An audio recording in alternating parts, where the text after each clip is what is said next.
Hey friends, I'm Leighellen, and this is Mama Leighellen's Book Nook. Today I have a very special guest. I live in Colorado, and our book club chose the book Go as a River for our March pick.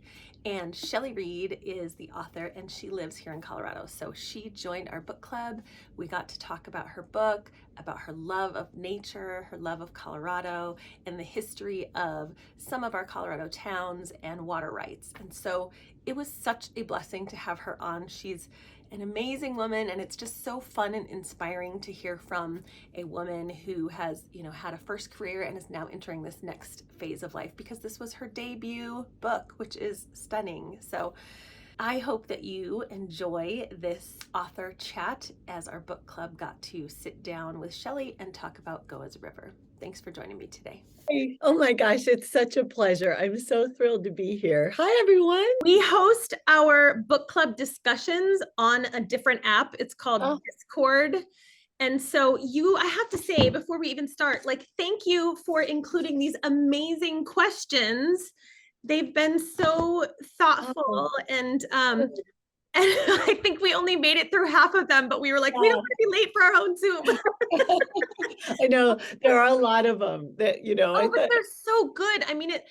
I always feel like with this group, and you will learn as you meet them all here in a few minutes, they are a very dedicated group of readers. They love historical fiction and literary fiction, and they're very thoughtful as they read. They're tabbers. You'll see when they hold up their books, they're going to be covered with tabs. And yeah, Missy's got hers. I love that. I love that so much. um, so we always love it when authors include just really in-depth, a little deeper questions for us, because we do like to dive deep. So I'm so excited. I'm so glad this worked out too, because I know that you are crazy right now. Every time I go to your Instagram, you're in another state. So I know I'm in a hotel in Moab, Utah. I'm in a hotel as well. So Vacation. I saw the a vacation. horrible background that I have right now.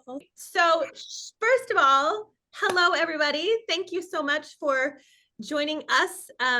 Tonight, we are blessed to have Shelley Read with us to discuss her book, Go as a River, which we've all been chatting about. So, Cool. Shelley, welcome. Thank you. Oh my gosh, guys, I'm so excited to be here. I really am. I have to tell you, I am on this book tour right now. Yes. I'm talking to these wonderful audiences. I've seen a few of you.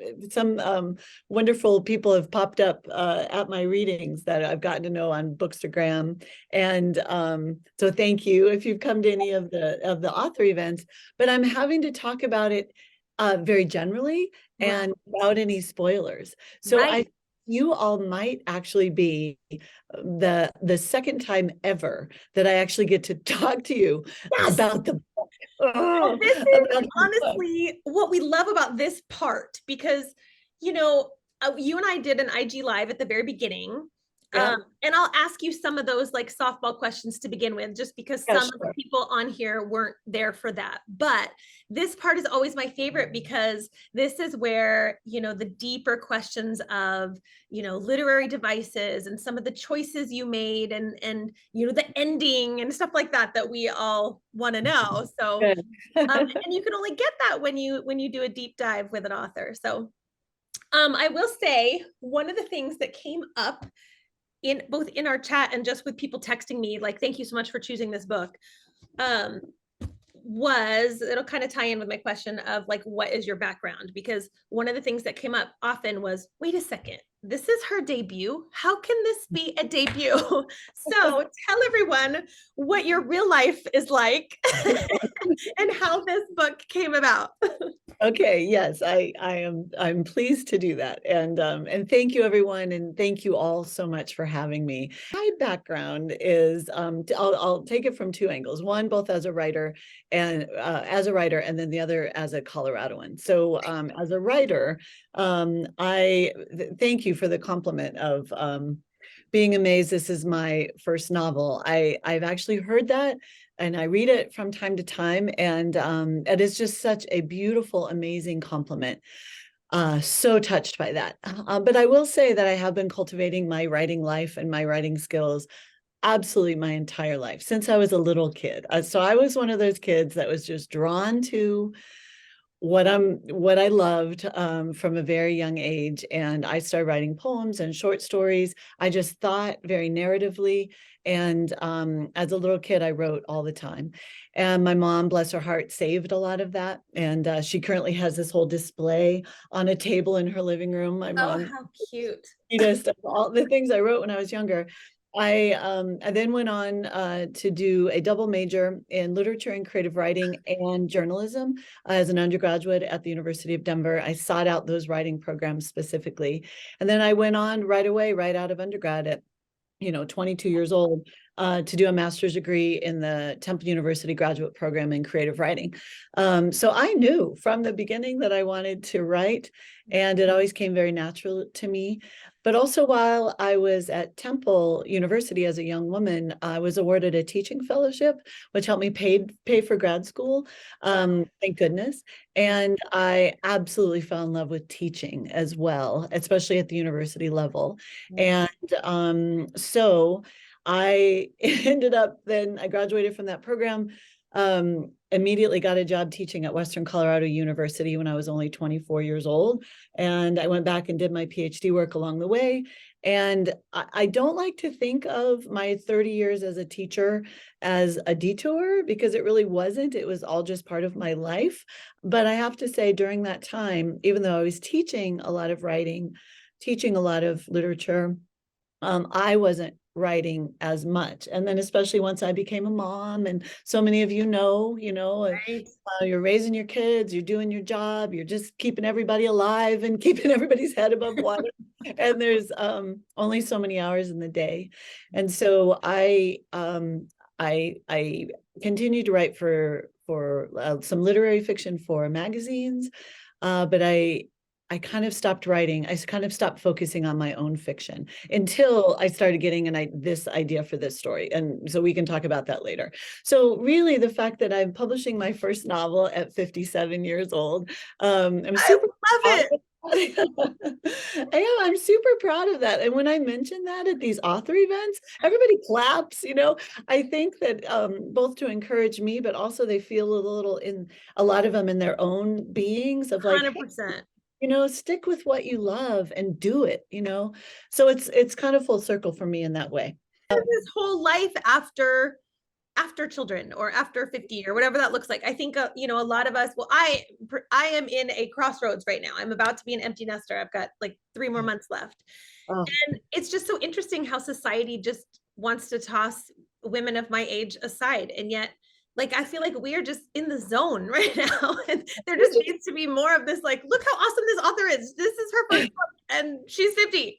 Like, we're just coming into our most fabulous selves. absolutely. My son, I have 2 kids. My daughter's 25. She just recently finished her master's degree and she's a teacher. And my son is only 19 and he's a sophomore at the University of Colorado. And when you even say the words empty nest, it makes me want to sob. I Oh, miss them both so totally. much. It hurts. And it all went by so fast. And they're incredible kids. They're like my best friends. And I miss having them in my home. So the timing around being able to focus on this book has been really wonderful for me, in that, I don't have my kiddos at home to focus so much of my energy on anymore. And it's been Right. nice. Right now you could go on the road and like really Yeah. focus on promoting this fabulous book of yours, which you couldn't Yeah, have done if your kids were 3 and 5 and 7. little. Yeah, that's totally true. Although I kind of wish they were with me, but Right. they'll pop in, they'll come with me on some of it. But yes, point being is that I think that women of 50s, 60s, 70s, my mom is 82. She's the most incredible artist. I think we just continue to come into ourselves. I mean, a lot of that is Victoria's story. We continue to gather our wisdom, strengthen our resilience, come into ourselves and in our own confidence about who we are as individuals, as opposed in the context of what anybody wants us to be. And for me, I really feel like I'm having a moment in that way, because I persevered writing this book. And I could not have written, I think, Leighellen, you and I mentioned this on the previous Instagram chat, I could not have written this book when I was younger. some of the qualities, the thematic depth, some of the insights into the way in which we grow and become ourselves, and the way that we have to dig into our strength. I went through a lot of personal tragedy, some deep losses in my family and illness, various things during the course of writing this book, and it all got channeled into creating a deeper, richer novel. So I think the timing is all just perfect. Yeah, just perfect. Yeah. I love that. Well, and you told us in the IG Live that your dad got to see this on the shelves. Bless my dad. I have the sweetest dad. He was one of the most kindest, gentlest people ever. And I'm so grateful for that. And he's 84. He has not been so well the last couple of years. So, and that's also comes with this era of life. I think it's been a little touch and go for dad, but he's on an upswing currently. And yes, I got to place my finished book in my dad's hands. And I have to tell you all, it was one of the greatest moments of my life. Both my parents have always been so supportive of me and my writing. And, it's a rare parent, I think, sadly, but who's like, I'm at this expensive private university. I'm going to be a creative writing major. and they're like, yay! Other parents would be like, maybe you want to choose business or yes, marketing. They were so supportive. And the Tattered Cover, our fabulous bookshop here in Colorado, has a new branch in Colorado Springs where my parents live. And I actually just a couple of weeks got to put my dad in a little wheelchair, which he's not used to, but anyway. And we walked him right in the door in the Tattered Cover, and he saw my books on display on the shelf there. So that was the other great moment. And he cried. And then these lovely ladies were there buying my book. And my dad went and shook their hand and said, "Thank you for buying our book." Oh, that's darling. That's just how sweet he is. So these really special moments that have come along with this dream come true. So yeah, it's phenomenal. I love it. I'm so excited for you. I mean, it's so obviously I live in Colorado, so like I loved being able to, exalt a Colorado author. I loved being able to have other people kind of understand some of our cultural issues that we have in our state, some of our natural issues, our history. So let's start there. Where did the idea of this come from, and what made you really want to kind of put forth a story like this into the world? Okay, great. So I'm a fifth generation Coloradoan, as you probably learned from my bio, and I'm super proud of that. It's just deep in my bones. My great grandparents on all sides were homesteaders, southeastern Colorado and northeastern Colorado, tough as nails people who just did absolutely anything they had to do in order to create a life in this place in the mid to late 1800s on the sort of the wild eastern plains of Colorado. And so that lineage just carries through me. And I had a grandfather who was a wonderful storyteller.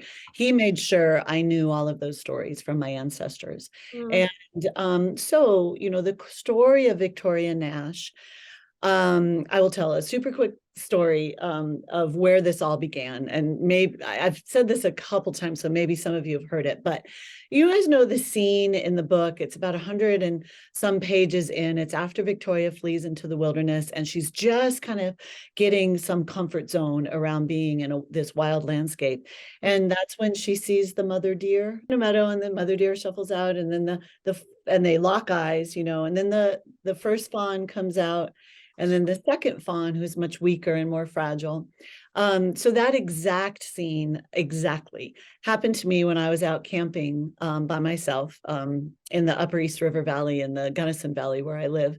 And I like to go camping by myself. I love that. I remember you telling me that, and I thought, that's so badass. You're just like, I'm going to go out in the wilderness by myself. It's essential. For me, it's essential. And I love camping with my husband and my kids. And I'm actually very particular who I go out in the backcountry with, because for me, it's a really sacred space. Yeah. It's quiet. And but sometimes when I'm suffering from excessive domesticity, I just am sort of like, guys, gotta go.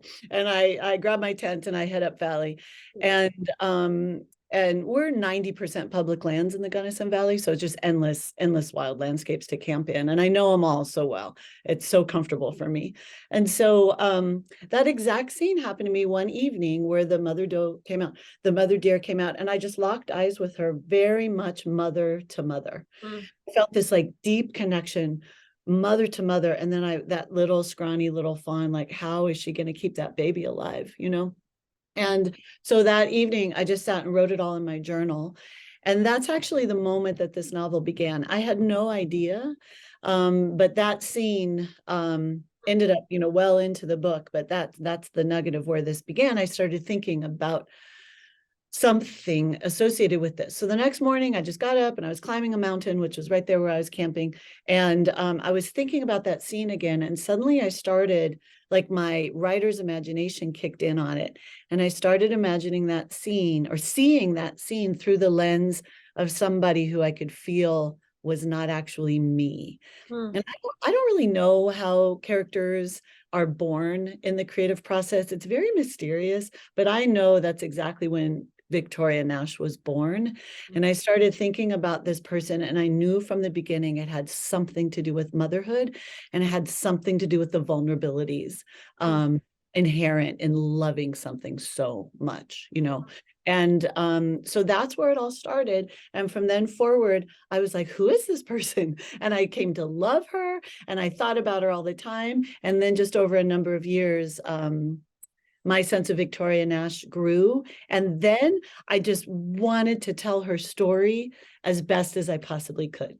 One of the things that I think is really unique about this is that it's a coming of age, but oftentimes when we read coming of age stories, it's like, a 17-year-old or an 18-year-old. And while her story begins there, this story is told from the 1940s to the 1970s. Yes, right. Tell us about that choice, choosing to have this be a, multi-decade novel. And then how did you decide what to include and what to remove? Because that's a huge chunk of a human's life. Oh, it is. And this could have been a 500-page book.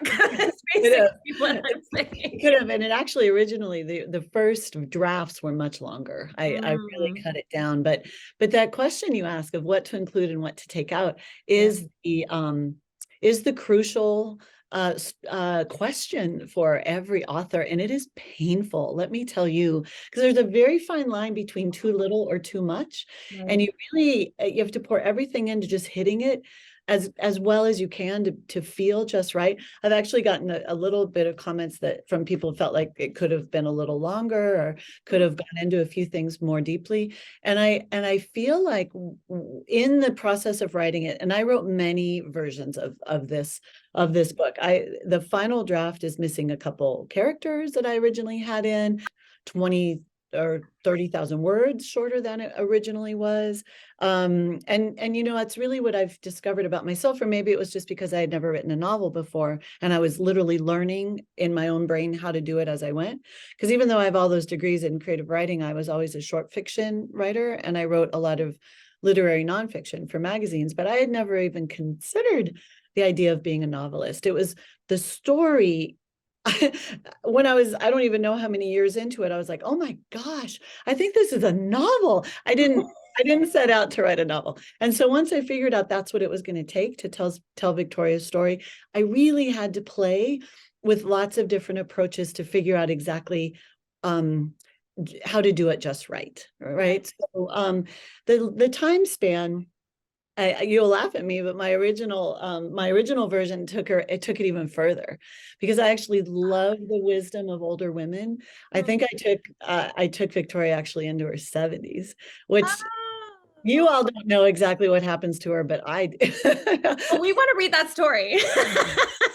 I know, but in order to do that, I had this weird time gap in the middle. Right. And I just, at one point I was like, no, I need to tighten that up.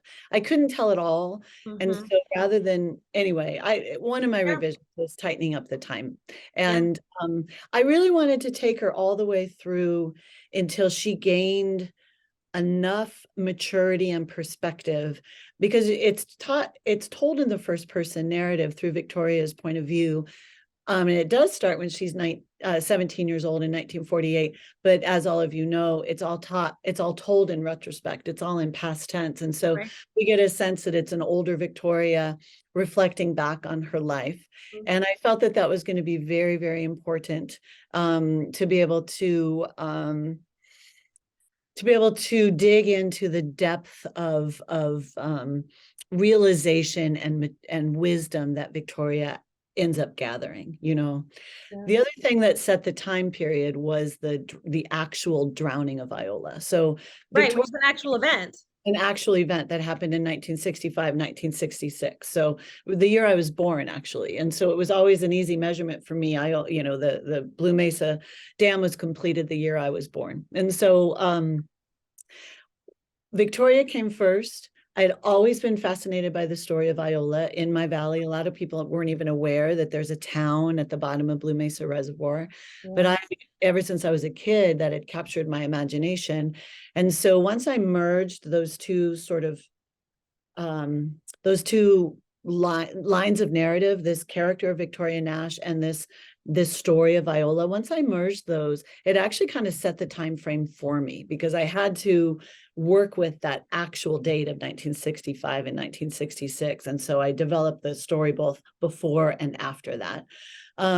Some issues around war and around some of the cultural biases that we have, how we think about war, how circumstances define our lives also comes into play. So I chose to bookend it essentially with flashbacks to World War II and then end it in the Vietnam era, to kind of as a little bit of a contemplation on the whole notion of progress, kind of a bit of a deconstruction of the way in which we are told to believe that certain things are the correct way to go, a damming of a river, the horrible treatment of Indigenous people, the way in which we go to war. There's a lot to unpack in terms of cultural narratives that are complicated, and that Victoria learns over time to question, and so all of those things were coming into play, and so they all kind of determine the time frame.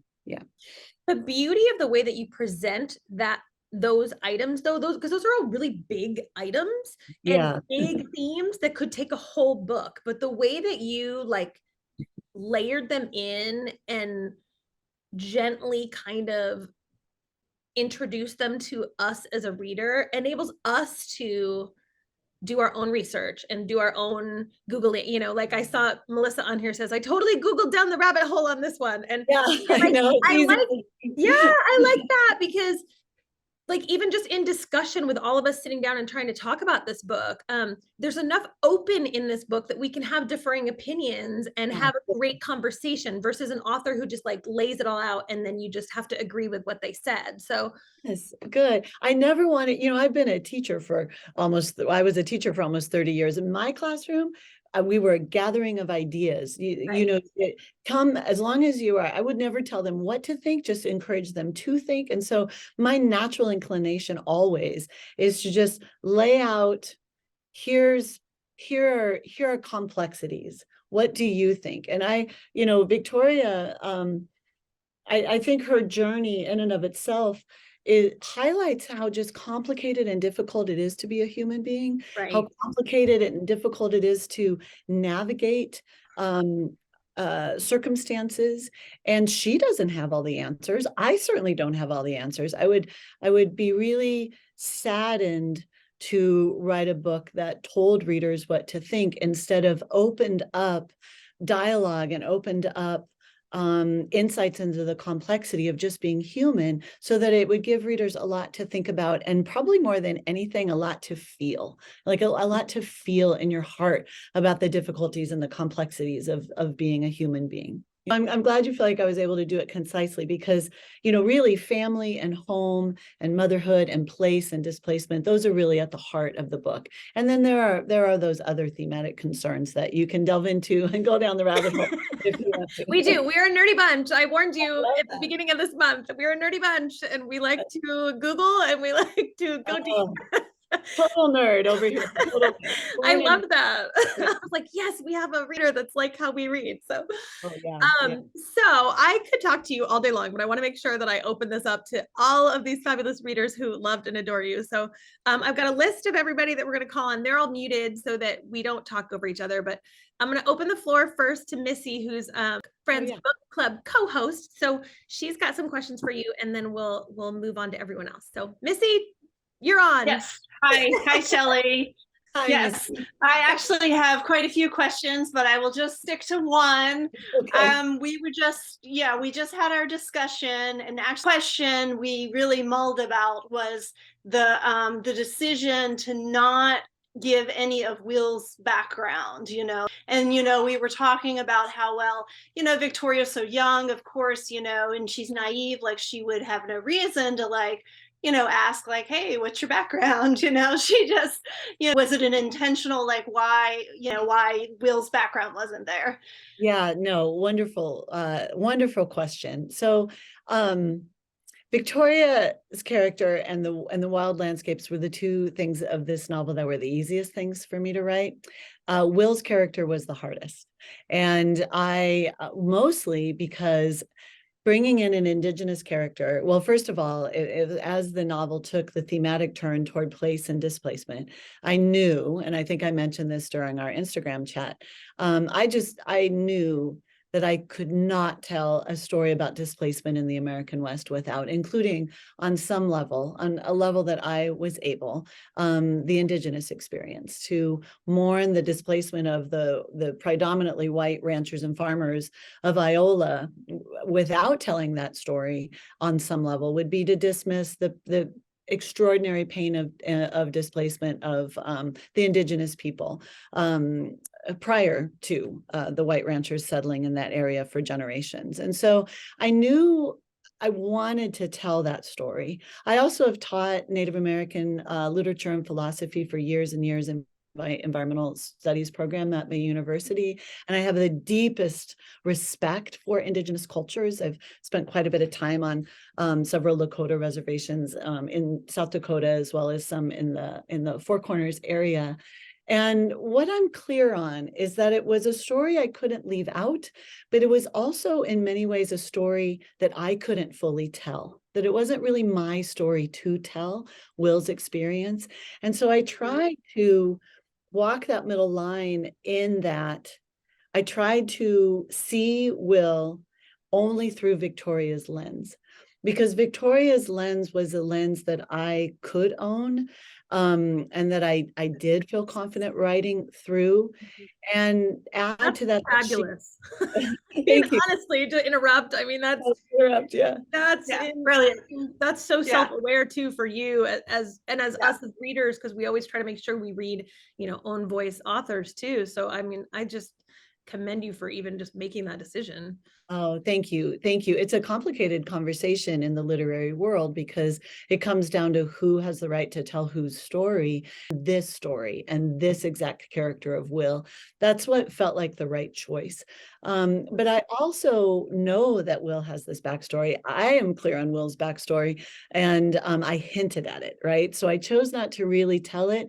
But after Daddy dies and Victoria's talking with Sheriff Leighell had dug in a little bit to try to find the family of the dead boy that was found in the Black Canyon.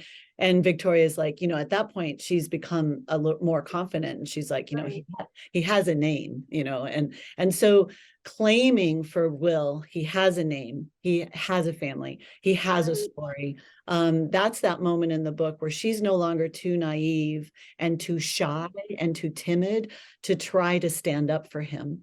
And even at that point, Sheriff Leighell, who I think is a pretty good guy, but he was a man of his era, he didn't really pursue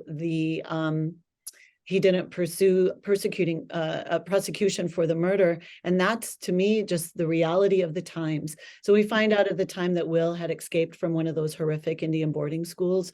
And I've done a lot of research and taught quite a bit about those schools. And what's shocking about them, I mean, they were horrific, literally stole Native children from their families off of reservations after people had already been displaced to reservations, stole the children, put them in these boarding schools to try to, take the indigenous culture out of them. The last of those Indian boarding schools didn't close until 1977. That is crazy. I've read a couple books on that, and it's Terrible. shocking. You go back and you read the date again and you're like, that can't be right. That can't be true. That can't be right. That's too current. But And so whereas I couldn't tell that story, I also felt like, wow, this is an opportunity I have to at least call attention to that, And so, Missy, that's kind of my long answer to. Yeah. And then there was another moment later on where she, when she was older and was in her kitchen with her friend Zelda, and she had a conversation then, was like, I wonder if that was the tribe, Will was a part of, so there was a lot of little nuggets there. Yeah, a lot of nuggets. And she was like, why didn't I ask more questions? But I hope it was in keeping with Victoria's character of so much about Victoria's existence when she's younger. She's just doing what she thinks she's supposed to do, fully in the context of those cultural expectations and the expectations of the men in her family. She could have asked Will more questions, but she was too timid to do so. And so a lot of what we follow in the evolution of how she grows is it's really a 2 steps forward, 1 step back growth for her, which I think is actually really how we grow. I don't want to romanticize that of suddenly, oh, she's strong. No, she gathers strength and then she loses it. And she gathers it and she loses it. Part of that strength is learning how to stand up for herself and who she loves. And she would have done that for Will, but she was not yet capable of doing that. And that also is part of the tragedy of their story, I think. Yeah. Thank you. Yeah, sure. Thanks for that question. Okay, I have to warn you ahead of time. I'm going to ask Lauren to come up next, and I have to warn you, she's a super fan girl. so Lauren, you have the floor. You can't talk to her for an hour and a half. But... Denver shirt on. Don't There you go, Lauren. Oh, look at you in your Denver shirt. I told you I had it. I was going to bring it out. That's totally unintentional. I love it. I wish I had my Lauren shirt. I would wear it. First off, thank you so much for writing this novel. I listened.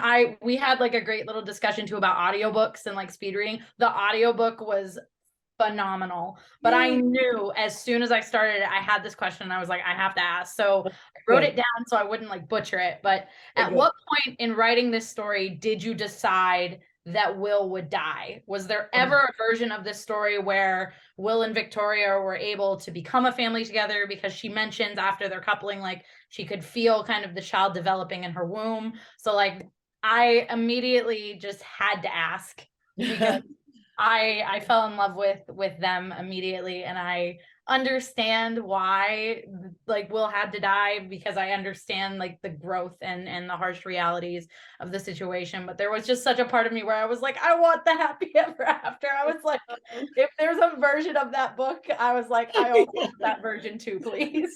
Right. Oh God, honestly, what I want to tell people when they're like, oh, I just started your book, I want to go, I'm sorry that Will dies.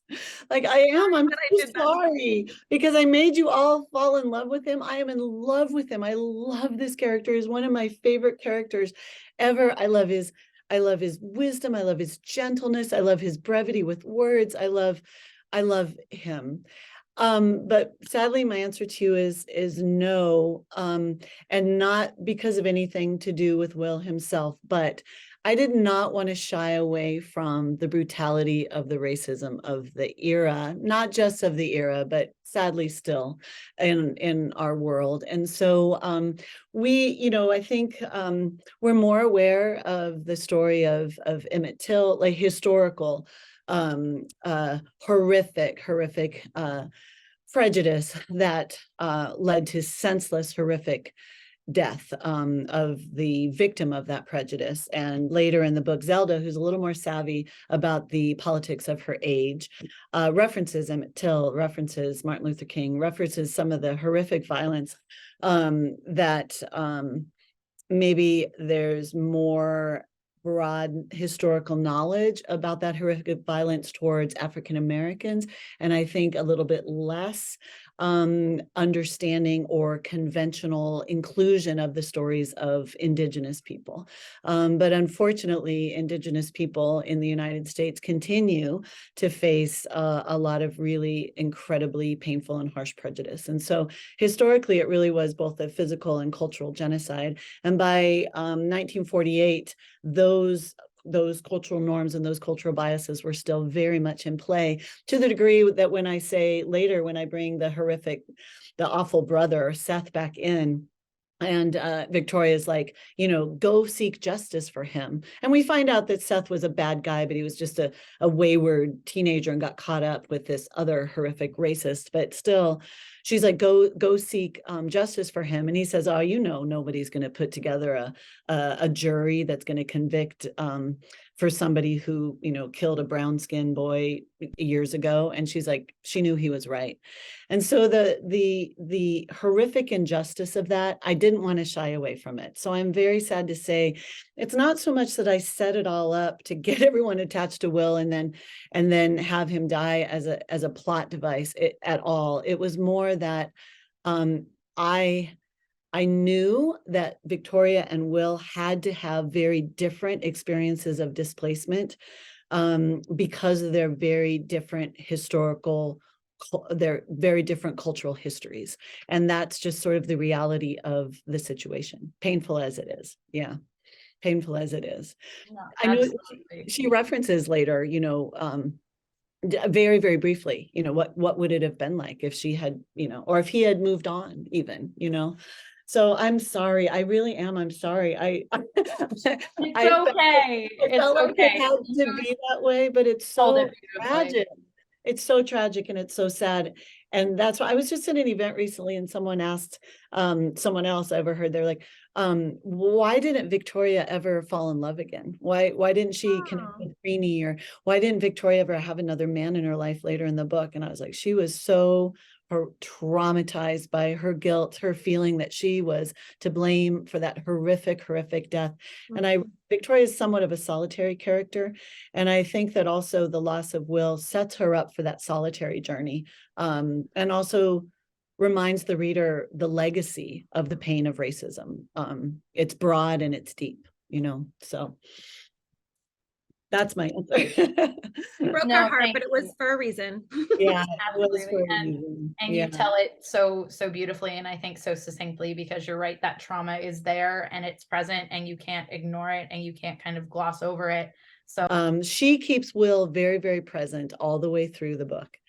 He's right there with her. He's right there with her when they save the baby, when the baby appears to be stillborn. He's right there with her. And so when Lucas comes back, and I tried those images in the very, very final lines of the book. First, Lucas, her son, looks just like Will. And so in a lot of ways, it carries Will's legacy and Will's life on. But then I also wanted to see him as himself, so that Lucas could be a fully formed human being who also is of Indigenous background.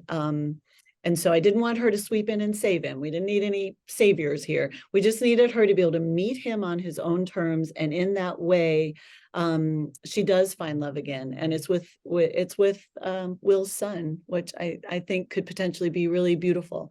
I hope that plays out really beautifully for them.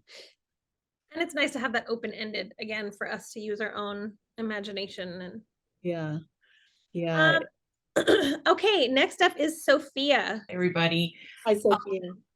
A lot of times authors say that the characters take them where they want to go. And I was wondering, the decision that Victoria makes to leave the baby in the back of that car, is that something that you mulled over and went through different scenarios, or was that something like, this is what Victoria is going to do, and that's just it? Because I felt that decision so deeply, as a mom, loving my child so much to give them to someone who could take care of them when I couldn't. I can't imagine having to make that decision. So I was wondering how you got there. Oh my gosh, I agree. As a mom, that part of the book, I still cry when I read that part of the book. And I also, I do the parallel with the deer, and that mother who has to, in some level, make this really, really deeply intuitive choice to favor the healthier fawn over the weaker. So I kind of like try to parallel those two experiences of motherhood. But when Victoria sets out from the camp, she has no intention of giving that baby away. And then just circumstances, and like you said, something deeper. I think she even says something deeper than logic took over her. And I think, as any of you who are parents, I think as parents, we deeply know that feeling of like what leaps you would make to just keep your child alive. And so I think that moment was a combination in the writing of it. I think it was a combination. Not always, but at some point in the writing of this book, I knew that Victoria lost a baby. And I knew that once I started imagining Inga, I actually really love the character of Inga. It was one of the things I structurally struggled with, of how to bring Inga's voice in and Inga's story in, which we can talk about if you want. But Inga's experience of motherhood, she was the woman who never wanted to be a mother. And so when I first started this book and I started digging into who is this character, Victoria, the first thematic concern that came to me was, I really want to write a book that digs into what it means to be a woman in the world. And what I've found is that our experience, our relationship to parenting, our relationship to motherhood often really defines a lot for us. Either you very much want to be a mother and you can't be. Maybe you are a mother and that consumes your whole life. Maybe you never wanted to be a mother and you had to be. Maybe, there's so many different layers. Maybe you never wanted to be a mother and you chose not to. And, there's so many different ways to experience a relationship to motherhood as a woman. They're all fabulous paths to take, but I feel like regardless of what role motherhood plays in any of our lives, it still defines us on some level. And so I wanted Inga to be the character who never wanted to be a mother, and yet that biological determinism that so many women of her era were forced into, of she had to be a mother, and then she had to do it in double. And there was something about her story that came to me, and I had to connect it with Victoria. So I had to get that baby, Victoria's baby, into Inga's hands. And I knew I had to do that. But how I did that actually goes back to what you said about, you're really in your groove as a writer when you're typing along and you're like, oh my God, I didn't know that was going to happen. We do hear that a lot.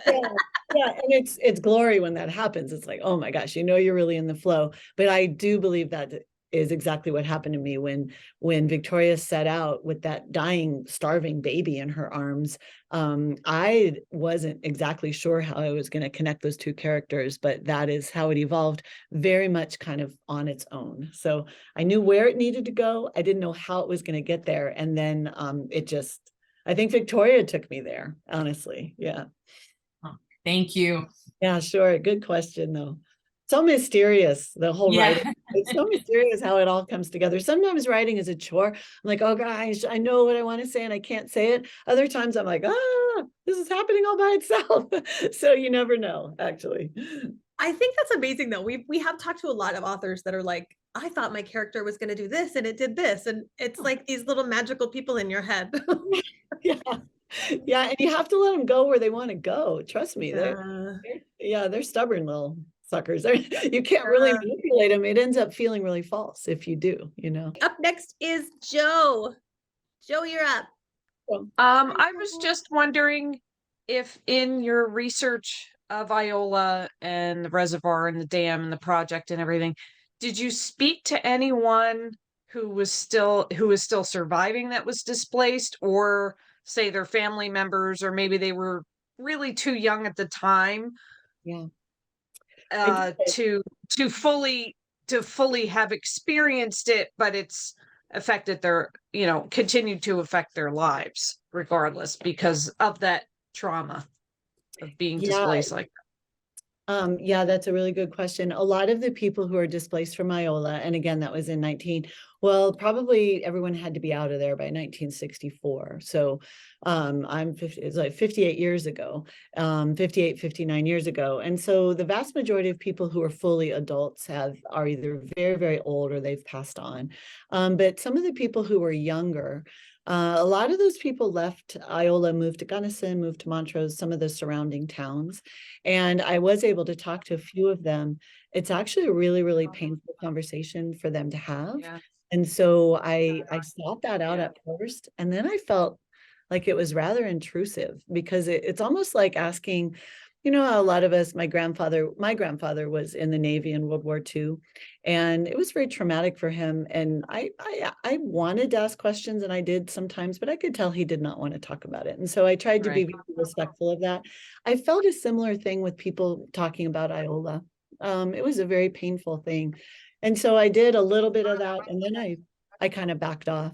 However, there are some younger people. Mariah, I can't remember Mariah's last name. She runs the Out West Bookshop in Grand Junction, Colorado, where I just did an author event a few days ago. I have to tell you, when Mariah did a Nat Galley review for my book, I think it was for the Indie Next nomination, which I was so grateful that so many independent booksellers nominated me for that I was chosen as one of the Indie Next selections for the month of March. Was just like such an honor. She grew up in the Iola Valley. Mariah did, who owns Out West Books. And she wrote a Nat Galley review that said that she was like, what? Who is this person writing about, you know, the damming of Blue Mesa Reservoir? She came into it very skeptical that I was going to get it right. And in her review, she said that I got it spot on. And I cannot tell you how I danced for joy when I was able to read that really thoughtful response from somebody who lived in the Gunnison before the dam was created. And so, yeah, through a lot of research, a lot of conversations, and also just that I've lived in the Valley for 30 plus years. I have family members who remember it before the dam was made. And I just kind of feel like I kind of just know that story.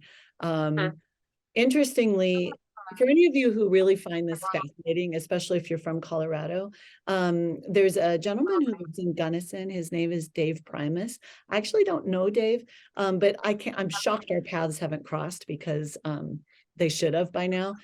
He self-published a book that just came out in last fall, maybe in November, I'm not really sure. And it's titled Beneath Blue Mesa. And it's he's a historian, and it's a historical, like completely factual historical account of So what it's nonfiction? Nonfiction, Wow. history, and with a lot of photographs and stuff. And you can get it on Amazon. And like I said, I don't know Dave, but I would love for his book to have some success, sort of, you know, as a partner read to mine, now that my book has created so much interest in the story of Iola. He interviewed a lot of the old timers. He's been working on that book for really long. So yeah, that's something you might want to check out if you're interested in that history. I am, because we have a lake house up in northwestern New Jersey, and there was a failed dam project for that area. And the history, for those who are still from that time period, it was about around the same time actually that it first got tabled, but the trauma is still there, the pain is still there. And it's not officially tabled, and now there's more talks with the National Park Service and the government, and they want to do more eminent domain, and so it's reopened this wound that never really healed to begin with. So it's a different aspect, because everybody got their land and their houses and everything taken away, and then the dam never came, so the water never flooded, but everything was left to rot. Isn't that fascinating? I think, you know, that first line in the prologue, the final line of the prologue that says, the landscapes of our youth create us and we carry them in who we become. I think that line resonates with so many people. And even if you move on to other places, where we come from, Victoria also says that in the book at one point. She says, you know, I grew up thinking that nothing matters so much as where you come from. I feel that in my own life. And it's been a wonderful conversation I've been able to have with readers, how many people feel that in their lives as well. How often people are from a place, maybe move away, but return to that place just because it feels correct in their bones somehow, and to be forcibly displaced from a place that you hold deeply in your heart. It's a very, very human story. It's a very contemporary story. We live in an era of a lot of migration and immigration and displacement, and I think that it's a very, very painful thing for anybody. Yeah. Yes. Thank you for that. Agreed. Mary Ellen. Hi, Shelley. Oh gosh, I loved this book so much. I'm having a book hangover. Seriously. Oh, I should have worn that shirt. I actually have two questions. Am I allowed two questions? Leighellen, nod your Of head, yes course, or this no. is your Okay. time. Go ahead. And I'm The good. first one, I actually grew up in Colorado. I remember Palisade peaches. I have never ever tasted any peaches that equal them. They're the best. Yeah. I agree. I hate to be competitive, to be like, ours are the best. I hate to be that way, but there's something magical about Palisade peaches. Yeah, there really are. Curious, were there any stories of actual orchards that got moved out of Iola? And was there actually a Nash peach, or did you make up that family name? Yeah, no, I'm definitely made up Nash peaches. And whereas, as you know, the Grand Valley, which is Grand Junction, Palisade, and also the North Fork Valley, where it's Paonia, Hotchkiss, all those places that I mentioned in the book, where Victoria ends up. Those places have these extraordinary Colorado peaches. I think, as I mentioned in the book, it's the warm days and the cool nights that sweeten those peaches. And they're big and gorgeous and juicy and amazing. That's real Colorado peach country. So in Iola, I will fully admit that I took creative license to put that peach orchard in Iola, Colorado. There's no evidence that there had ever been a peach orchard in Iola. The peaches become they're a metaphor, they're symbolism, which I'll talk about here in just a minute. And they're that center point that holds that ragged Nash family together. You know, it's the last beautiful thing. It's the only last beautiful thing. I made up the peach orchard in the Iola Valley and describe it as somewhat of a biological miracle, right? That someone could raise peaches in the Iola Valley. It's a little higher, it's a little drier than just up and over the West Elk Mountains where Paonia is. And so it would have been a real challenge to grow peaches. But once I came up with that idea and I really wanted to run with it, the symbolism around something that I think the way I would phrase it is something that could grow against the odds, right? So Victoria, it's very embedded in her story. It's Victoria, right? It's Victoria, yeah, something that could grow against the odds, something that is very fragile and needs care, something that has the ability for resilience in new soil. The peaches for me just encompassed all of that. And so when I was doing my research and I interviewed a lot of peach growers, and I found that there tend to be generational peach farmers because it's a very difficult thing to do is grow peaches in Colorado. So it's a skill handed down through generations. They're very proud of what they do. And also the incredible fragility of a peach blossom and an actual peach in Colorado. And so I asked those peach growers I was interviewing, I was like, okay, I know that there weren't actual peaches in Iola, but would it be possible? And they all were like, possible, yes. And I was like, good, okay, good. And I ran with it. But they did say it would take extra care. And so I tried to make Nash peaches as, feel to the reader as deeply special as I created them in my mind, worthy of trying to save, worthy of being a metaphor for this family. And so yeah, the answer is kind of twofold. No, there weren't actual peaches in Iola. Yes, it was possible. And yes, there are plenty of beautiful peaches in the Paonia area after Victoria moves them. And I did make up the name Nash peaches, but there are many generational peach farmers on the Western Slope that feel a lot like this sort of famous family peach orchard that I created in the book. Yeah. I have the book, but I was reading it on my Kindle. So when you're doing that, you don't really know when the last page is. I was expecting another couple of chapters, and I was like shocked, just utterly shocked. And so then I went back and I read the last page again, and I had tears in my eyes and all of that. And there are a lot of things I could love about it ending right there, and I can see why you did it. But in any of your versions, did you actually go a little further with Lucas and Victoria? No, No. I feel for you because honestly, I'm a big like actual book reader. Like I'm the person who likes the book to slap me in the face when I fall asleep reading it at night. Like I love books. I love the way they smell. I love the way they feel. And so Well, me too. I have to admit, I've never actually read a book electronically. And so I can imagine how shocking that would be. I feel like I just cut you off. I'm very sorry about that. That's cruel. That's terrible that you didn't know that it was coming.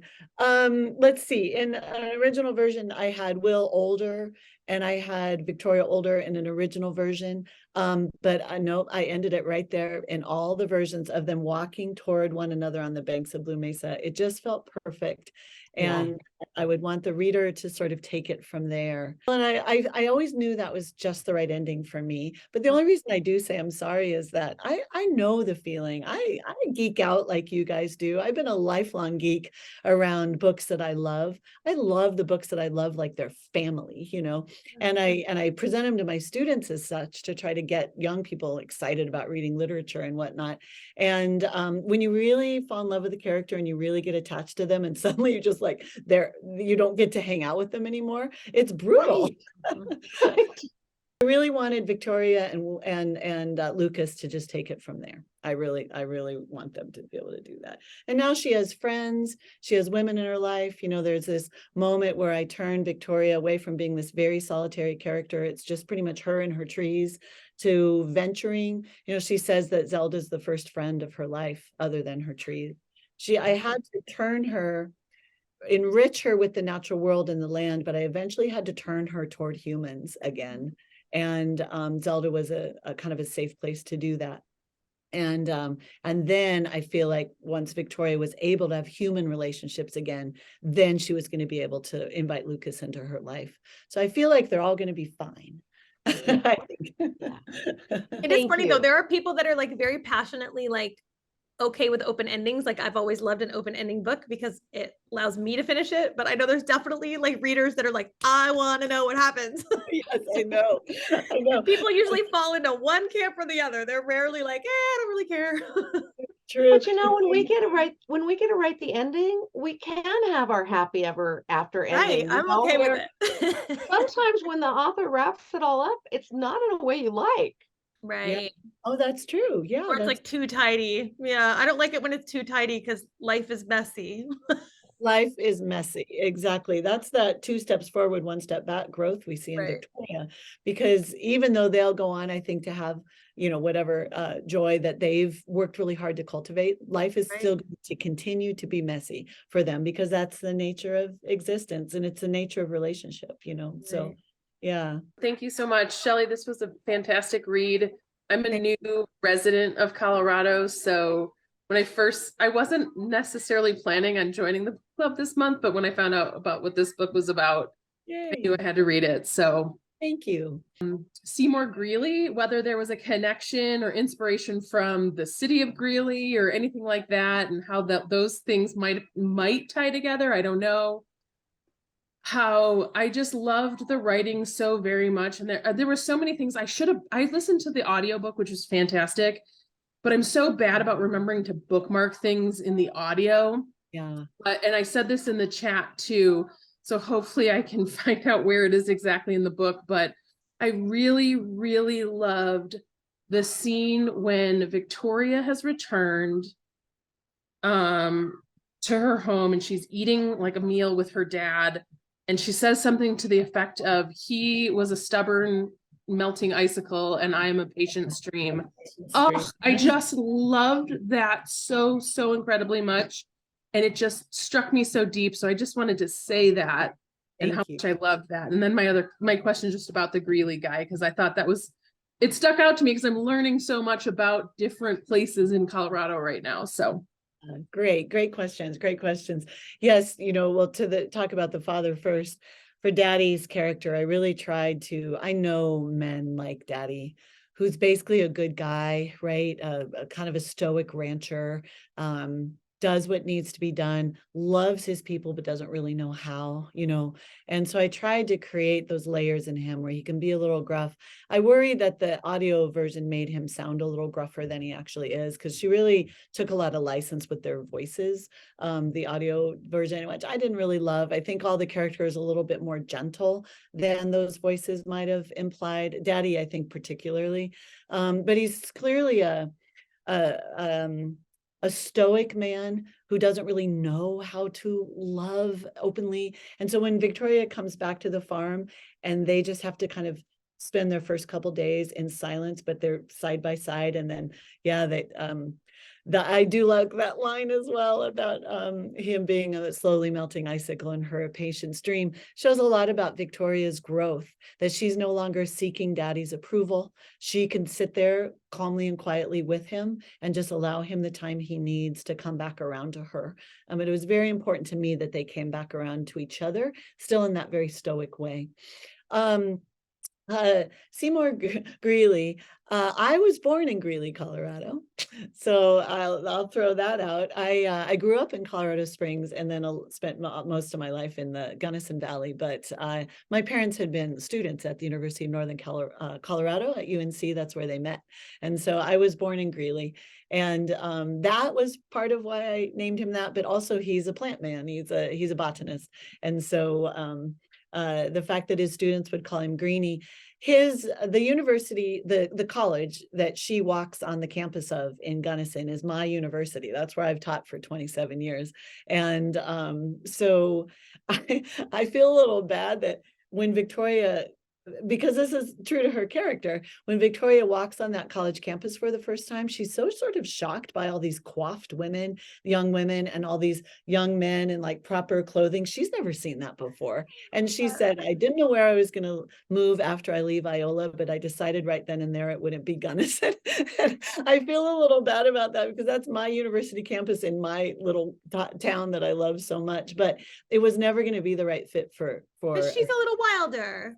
Exactly. She needs to be, she's not that coiffed. And so, but the fact that she was able to get the help from the scientists there at the college, it was called Western State College back then. It's been there for over 100 years. I was actually really proud and happy to be able to bring in that component of it, that Greenie ended up helping her save the trees. And they were an odd couple, weren't they? What an odd pair. And yet similar to, Victoria and Will were always able to come together, just human heart to human heart, transcendent of any cultural biases or fears about one another. And Victoria and Greenie are able to come together in that way as well, of just human heart to human heart. They have a shared endeavor, they have a shared task, and they're kind to each other. And I kind of like the character of Greenie. He's kind of a minor character, but he plays a really important role, actually. Yeah, that you couldn't move that whole orchard without it. I had to really figure out how the heck was I going to move that orchard. Right. Because I wanted Victoria to be. That's a pivotal moment. Yeah, it really is. And yet I knew there was science involved, and I knew it would really be against the odds. And I talked to a lot of peach farmers about the practicalities around transplanting. And it's a difficult thing to do, but it is, again, it's possible. So I needed a scientist. So yeah, so I hope everyone liked Greenie. He's just kind of an aside character in a lot of ways, but he ends up being very important. Well, and just that analogy too, we talked about in our discussion of, pruning the trees, clipping away the dead allows the roots to grow, and that, like, without all that loss and pain in her life, she wouldn't be able to put down the roots that she eventually does and have more richness added to her life. Yeah, and the first year she has to clip all those buds, and it goes everything she knows about peaches, and how painful everything was for her at that moment. She had left home, she had lost her baby, she misses Will, she was all alone in the world, and she's clipping those buds instead of letting those peaches grow. I packed so much emotional pain into that moment, and then what we find is the following year she has to do it again, but it's a little less painful. And so those are the ways I tried to infuse hope in and the then book. at the end you tied it in with her then having a bud when she meets Lucas. So I loved that. I love all that literary references, which is beautiful. Thank you. Well, you talked about the fact that you wrote you started out longer. Your manuscript was way, way bigger. And so that just piqued my curiosity of, was there something that you felt like you needed to cut, or they made you cut, that just was like you really, really wish you would have been able to keep it in, or that just, even if it didn't necessarily have the best, like you might have agreed with it, but you still wish it could have been in there. Is there anything that would be part of that you want to share with us? Yeah, no, that's a really good question, because it allows me to talk a little bit about process as a writer. And I don't know if any of you write, but if you do, I'm sure you realize that. And what I've always taught my students was process, process, process. I even would write it big up on the board, because we have to be willing as writers, or I think creatives of any kind, to give it our best shot. First time, second time, third time, whatever, but then be able to walk away from it and come back to whatever it is we're working on with fresh eyes and a clear lens, and saying, okay, what is working here and what is not? And I did that many times with this book, because like I said, I chipped away on it years and years and years. And my original version, I'll share with all of you guys, I had well, it was actually the interwoven story of 3 women, not just 2. And I interwove the stories. And what I figured out over time was that of those 3 women, Victoria was by far the most interesting. And she was also the one that the voice was most authentic. And she was the one that I loved the most. And whereas I was invested in these other women's stories, I realized over time that what I was doing here was really Victoria's story. And I could include these other women, but only to the degree that they served Victoria's story. And so I got rid of one completely. I still have her sort of in my back pocket. I love her story, and I think I'll probably end up telling it anyway, maybe in another novel, maybe short fiction. If so, I'll let you all know, and I'll be like, that was her. Yes, please tell us. I will, because I miss her, and she's a good story, and I loved her. But in the end, she wasn't essential to telling Victoria's story, and it actually became a little problematic once I tightened up that time period. And then the other one was Inga. So the original inclusion of Inga's story and her journey with her sons was longer. We learned a lot more about her and her background, and it was actually interwoven all the way through the book. And what I figured out was that it was a little too jolting to be reading along and getting super invested in Victoria and then get pulled away into somebody else's voice. And so I really struggled. I played with 3 or 4 different ways of how to bring Inga's story in just the right way. And then when I figured out that if I built Victoria's longing and curiosity about what happened to my baby along exactly parallel to the reader's curiosity of what happened to that baby, then I would be able to bring Inga's story in and tell it all at one time in a really authentic way. Because by that time, hopefully you all as readers were really wanting that information, you know? And once I figured that out, I was like, finally, I got it, right? And my editors, Cindy Spiegel is my editor at Spiegel and Grau. And I also did a few revisions with my wonderful literary agent, Sandra Bond.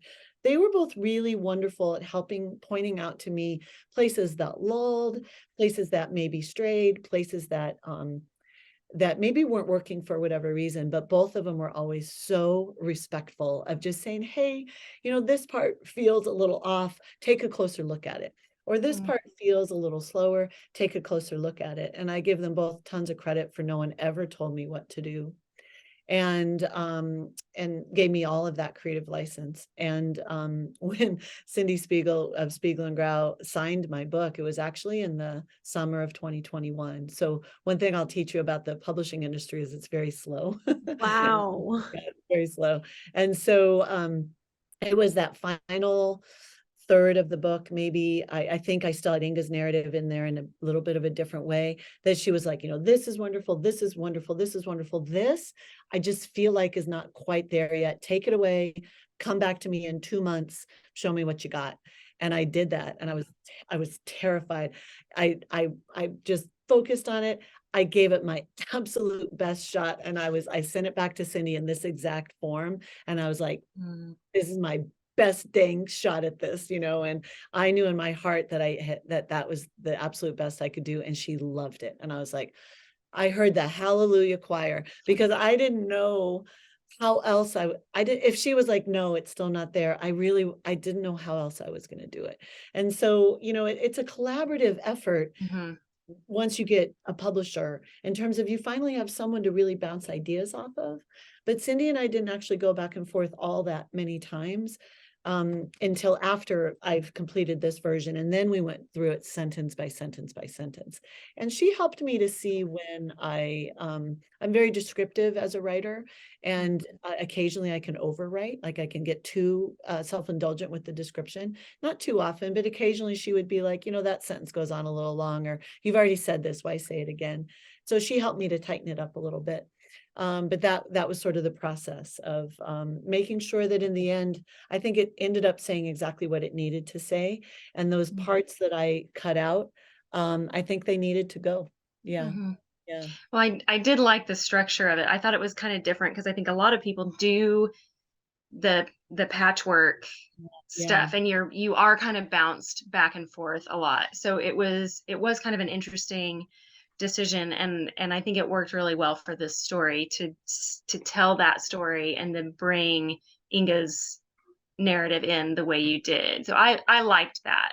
Thank you. A lot. Thank you. I appreciate that, because I actually really admire books that can weave stories. I actually like that. But I think for this particular book, it wasn't the right move. I wanted all of you to just live and breathe Victoria, just carry her deeply in your hearts and not be distracted from that experience, Yeah. Again, it's all mysterious, and it took me so dang long to write this book that a lot of It was like 10 years, right? Isn't what you said? Over 10, probably 12. And a lot of that was not because of me playing with the structure. It was I literally just simply didn't have time. I would go for 3 and 4 and 5 months at a time and not even open the Word document on my laptop.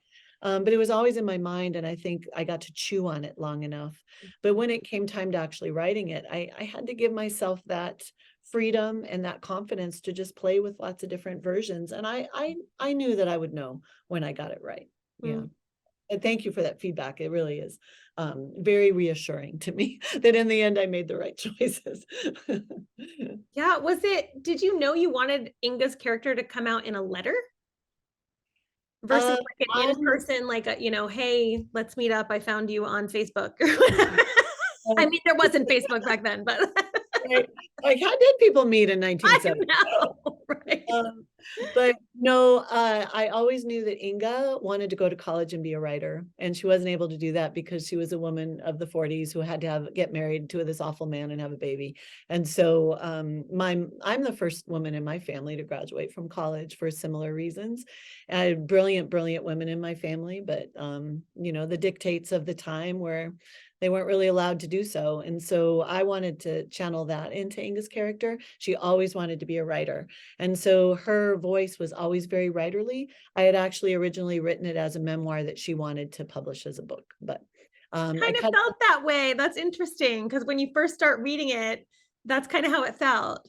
Like, or even as a love letter to Lucas, even like to tell his story that way. So yeah, and I because I wanted to keep that quality of memoir, but it no longer was technically a memoir. I think I wrote it in there that that Inga started writing it in response to the sorrow and the tragedy of losing both of her sons, and she had to she processed the way that I process, which is by writing. Anything terrible that happens in my life, I have to write about it. It's the only way that I know how to process grief or sorrow or change or decisions. And I think she turns to writing when she really needed to try to make sense of her life. She doesn't really even realize she's writing it to Victoria until the end. Kind of functions both ways, as a memoir and a place of processing for Inga, and also a way to connect with Victoria. So, yeah. Well, I was wondering, did you ever have a part in the book where she went to like Four Corners or whatever to meet with Will's family? Because since she completely lost her family, I kind of wondered if she would go looking for his family, trying to have some version of him in her life. Yeah. Oh gosh, that's a great question. And I think that it was sort of Victoria's nature, at least in my mind, and is that two things. She didn't really ask enough questions, as we talked about earlier. She wasn't bold enough to ask the questions she needed to ask to know where to even begin. There's multiple reservations in the Four Corners area. The original indigenous inhabitants of the Gunnison Valley were of Ute First Nation descent. And so the Utes are the indigenous population of our valley. But then in the Four Corners region, we have reservations for the Navajo Nation, for Apache, for the Ute Mountain Ute tribe is there. There's a variety of tribal traditions and tribal nations in that area. And so I think that she would never have had any ability to even know where to begin because she had been so timid and because she didn't ask more questions. I also think Victoria's nature is that she is a worker, right? I come from these people. I am a recovered overachiever / workaholic, deep in my bones that you just work all the time, because I come from ranchers and farmers and people who just really define their lives by working. I don't have anything against hard work. I admire my family, my grandparents, my parents. But Victoria definitely inherits that. So once she has her own orchard to care for, she really funnels all of that grief and all of that loss into caring for her peach trees, as opposed to leaving her daily work and her daily chores to go pursue that elsewhere. I just think that her character wouldn't do that. Zelda would do that, but Victoria just didn't have the ability to go do that. And in the end, I kind of wonder if she and Lucas will do that, right? When we're speculating on what happens next, I think Lucas, with all of the unanswered questions that he has about his background and how he comes into this new relationship with Victoria, feeling that he is a child of nowhere, that they may together go to the Four Corners region and try to find more about where Lucas came from, or where Will came from, and that's where Lucas came from. But Victoria on her own, I just think that she couldn't do that, sadly. I love that idea of what's next for Lucas, really, and them together. He has a lot of wounds to heal. Lucas is not only a child of displacement and adoption and alienation from his adopted family, but now he's a young man of war that had to go to An abusive father and a dead brother. And I mean, he could have a whole book. So much to unpack in that young man. And that's why, when Victoria and Inga are talking about Lucas and what can we do for him, they both want to save him because they're mothers. We all want to save our children. But the fact is we can't, we can't. Inga couldn't save Max. And neither of them are going to be able to save Lucas. Lucas is going to have to heal his wounds and figure out his next steps on his own. And he also carries that, those questions about his indigenous ancestry. He's going to have to figure that out himself. But now he has these two women that super love him, and that can only help, I think. And I think it's cool because then he starts to have a sense of home. You wrote that so beautifully, that he is a child of nothing, but he really isn't. He's got these two women and their histories that have bound him and given him a foundation and given him so much love that hopefully he can have that strength to go forward. And all they can do is offer that to him, and he will have to make the choice whether or not he accepts it. And at one point, Victoria says, that she has this land. She realizes maybe she saved the trees and cultivated her land to have somewhere for her baby to finally come home to. So she can offer that to him now. And in my fantasy, I think he takes it. He takes over the farm. He has a place, he can be rooted, and Inga comes to visit, and it's all good. I don't know. I would love that to be true, but again, like we said, humans are complicated and families are complicated, so it's hard to say.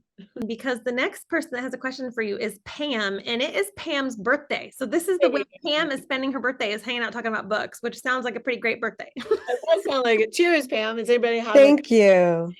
So Hello, it's so great to see you. I just have to tell you that I feel very connected to you. Today's my 58th birthday, and I'm a 31-year teacher. So I've been teaching for 31 years. my gosh. Literature I was saying- undergraduate. So I read. Of course, I'm a huge reader. But I inhaled this book. I just must say before I ask my question is, it was so beautifully written. One of the most beautifully written books I've read in a really long time. I mean, just your metaphors, this is what I strive with my kids. And I only teach sixth graders, but I do a lot of literature and writing with my kids. And this is like, I could see teaching this in a class. I mean, it was filled. Anyway, so enough fangirling. As a early teacher, I'm from New York, and I used to teach my kids in the Met, and I used to always take them for ancient civilizations to the Aswan encounter in the Metropolitan Museum, Museum of, the Met. Anyway, I'm rambling, sorry, but the flooding of the Aswan Dam fascinated me, and the fact that they were able to transplant that entire pyramid from Egypt into the museum, stone by stone, bit by bit. So when you were describing that town underneath the water, I could not stop thinking. And so I did all this research into, damming, and it was a huge thing in the 60s and 70s. And then it just stopped once they started with all the laws for environmentalism and for endangered species, right? Because the dams were killing all this wildlife. Yeah. I'm just curious, that living in Colorado, how do you see, was it a good thing for this place, or did it really hurt? Oh my gosh. Well, first of all, thank you for putting it in that broad historical context. Well, and thank you for teaching middle schoolers too, because I mean, that takes They're a special group. love of hormones and craziness. But I actually, my son went to an alternative school that for a couple of years, that my dear, one of my best friends in the world ran. And it was very much a school about creativity. And so I taught in exchange for his tuition. I taught there too. I'd teach at the university all day and run down and teach those kids poetry and literature and writing. And I love that. What a joy. They were fifth, sixth, seventh grade. And just getting those kids writing poetry and loving language and story. And so bless you. I think it really, really matters. I'm doing a poetry unit right now, and my kids are eating it up. It's so much fun. And they eat it up because they haven't yet decided that that they don't understand it, or that it's lame, or that their poetry is bad. They're still very honest and genuine about what they're writing. I think some of the best poems I've ever seen from my students came from those fifth and sixth graders. And absolutely, so for you, that's so great.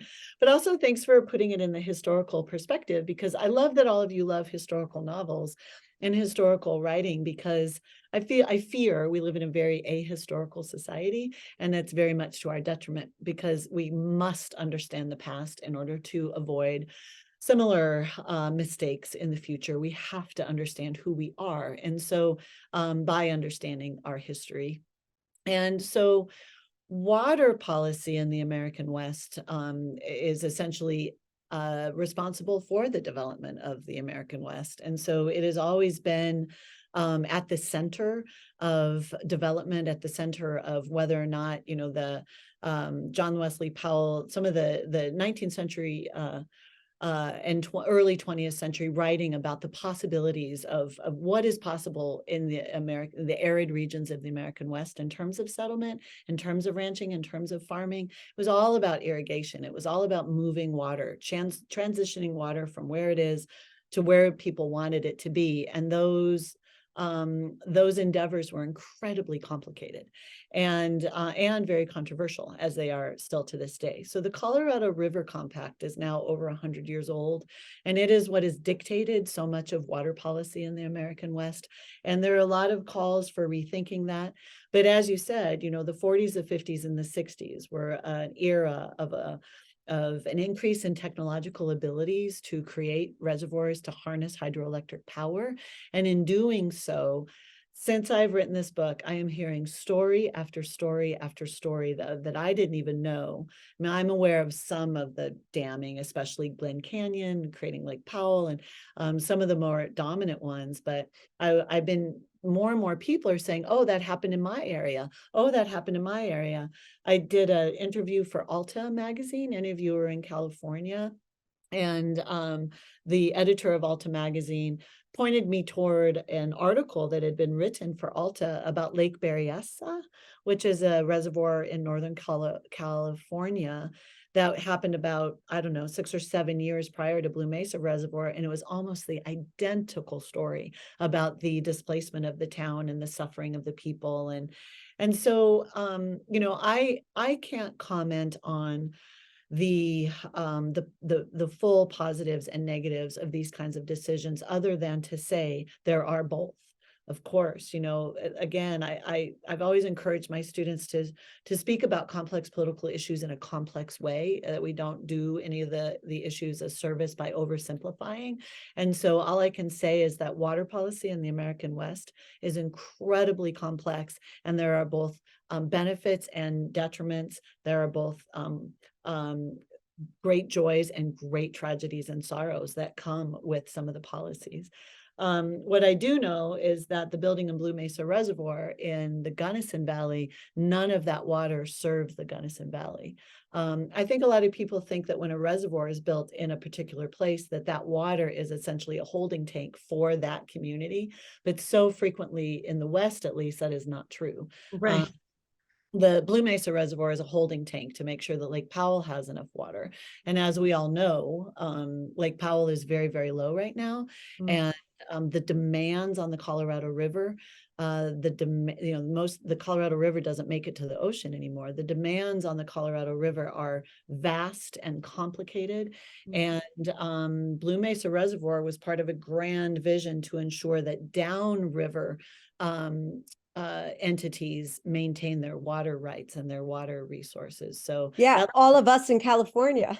yeah, We all depend, we're all from the Colorado River. Yeah, all from the Colorado River and its tributaries. So there's Flaming Gorge Reservoir in Wyoming, the Blue Mesa Reservoir in Colorado. Those exist wholly to make sure that Lake Powell and downriver through California has the water that it needs. And so that adds a whole layer of complexity as well. So I would encourage everybody to do your research around water and where your own water comes from. It's a very, very complicated issue. Back to the issue of indigenous lands. I mean, Glen Canyon was a sacred site for indigenous people. And so oftentimes indigenous sacred sites are flooded or erased essentially by the building of these dams. And so that's something to consider. And you mentioned endangered species.